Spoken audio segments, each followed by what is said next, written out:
And welcome back to Mimas, where we are doing a brutal start with me, 54 Bear, the complete idiot. Okay, so been out and done some mining. Big surprise there. Managed to capture another seed trader and got some more seeds, which is always a good thing. I have started work on the filtration system.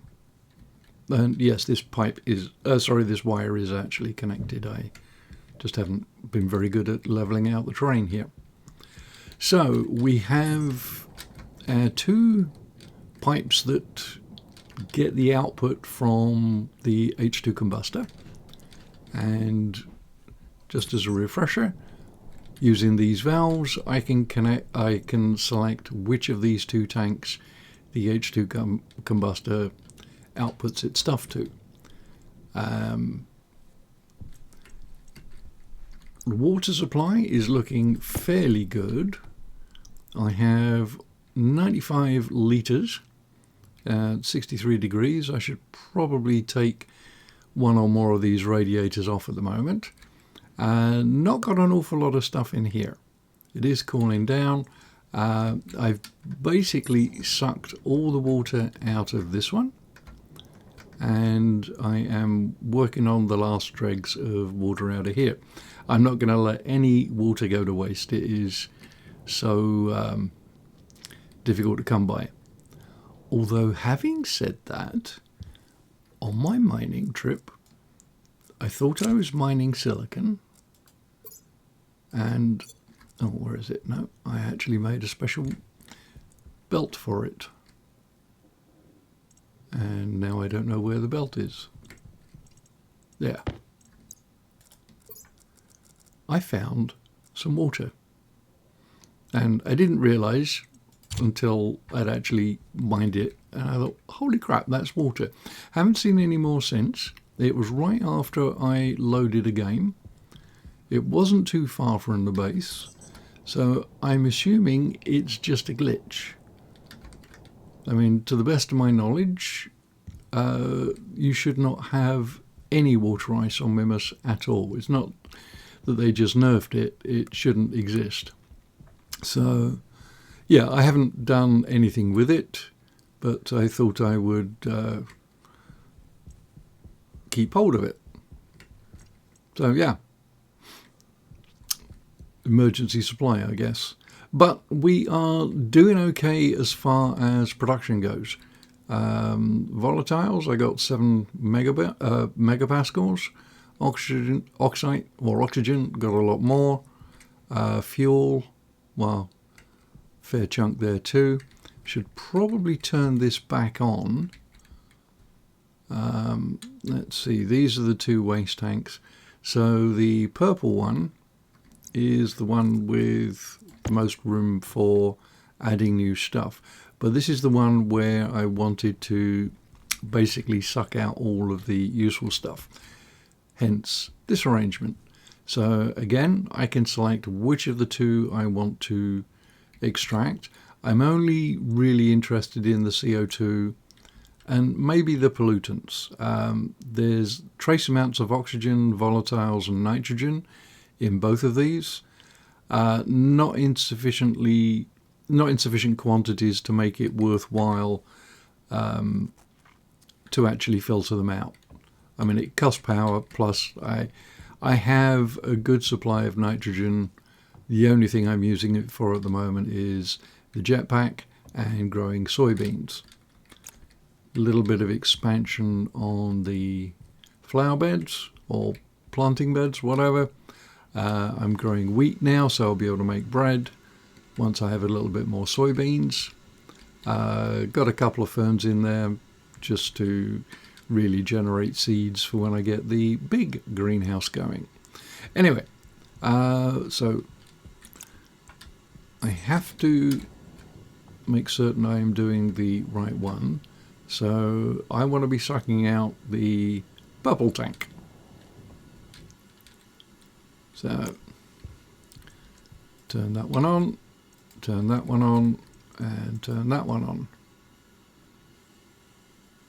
Now they might benefit from a couple of volume pumps here.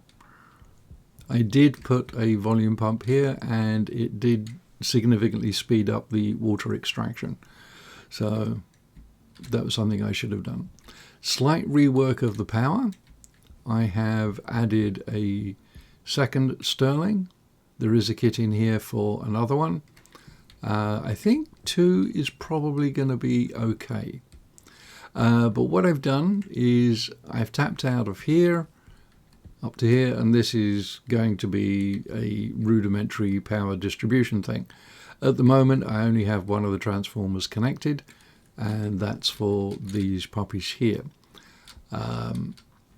All of the devices here, this filtration, the H2 combustor, the whatever pumps and stuff I have, and the 2 ice crushers, they will get probably off of this one.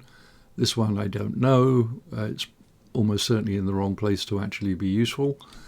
Then I'll have one for what will be the active furnace, the advanced furnace. There'll be somewhere out here.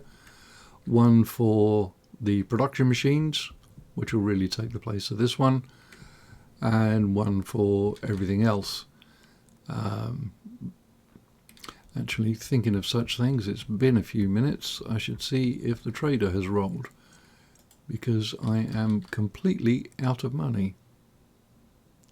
Orbiting Orchards, and the last 2 traders I've called down didn't want to buy anything. Actually, I might even be able to contact this one. Yeah, didn't even have to move the doodad. Right, so I'm really not familiar with what they all sell. I mean, Orchards, it's got to be something to do with food. It might even be another seed trader. So I might be able to sell him some pipes or something.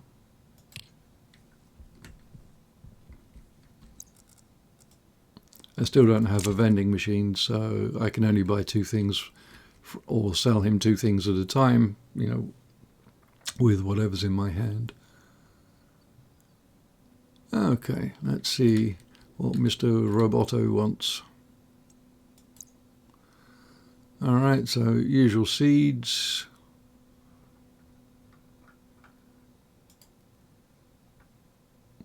A plant sampler for $50.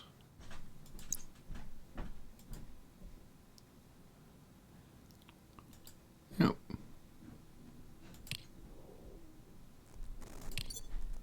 Whoopie-doo. I got $50. Well, that's $50 more than I had when he landed, so... Okay, so this is what we're doing. The reason why the reason why I want to use, or think I'm going to use, the pollutants is for the advanced furnace. I'm kind of toying with the idea of having one that's powered entirely by pollutants. Now, this stuff is not going to be super hot, not like the stuff I would get out of the other one, but 800 degrees, that's enough to degas anything. And even smelt a few things.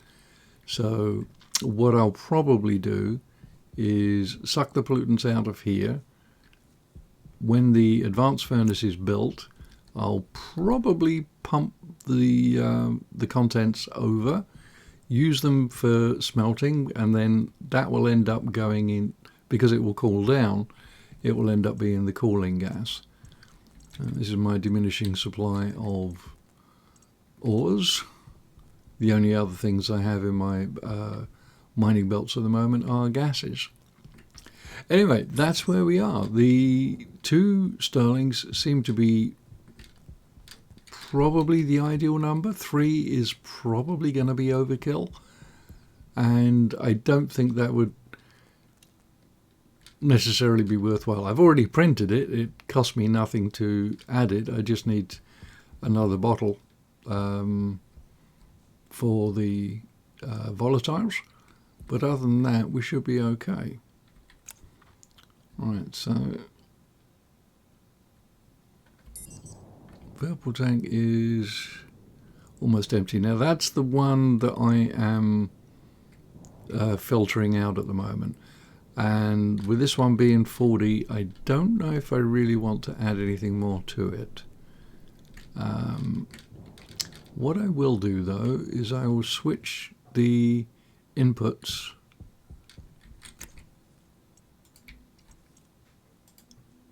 in here, because right now, yeah, I've been working on this stuff. I really ought to get this stuff cooled down. So